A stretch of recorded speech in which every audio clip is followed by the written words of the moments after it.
حضرت صلی اللہ علیہ وسلم نے فرمایا، جو کوئی ایمان رکھ کر اور ثواب کی نیت سے کسی مسلمان کے جنازے کے ساتھ جائے اور نماز اور دفن سے فراغت ہونے تک اس کے ساتھ رہے تو وہ 2 قیرات ثواب لے کر لوٹے گا۔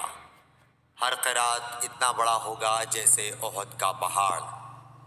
اور جو شخص جنازے پر نماز پڑھ کر دفن سے پہلے لوٹ جائے تو وہ 1 قیرات ثواب لے کر لوٹے گا۔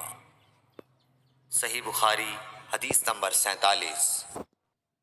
حضرت صلی اللہ علیہ وسلم نے فرمایا، عمل نیت ہی سے صحیح ہوتے ہیں یا نیت ہی کے مطابق ان کو بدلہ ملتا ہے، اور ہر آدمی کو وہی ملے گا جو نیت کرے گا۔ بس جو کوئی اللہ اور اس کے رسول کی رضا کے لیے ہجرت کرے اور اس کی ہجرت اللہ اور اس کے رسول کی طرف ہوگی، اور جو کوئی دنیا کمانے کے لیے یا کسی عورت سے شادی کرنے کے لیے ہجرت کرے گا تو اس کی ہجرت انہی کاموں کے لیے ہوگی۔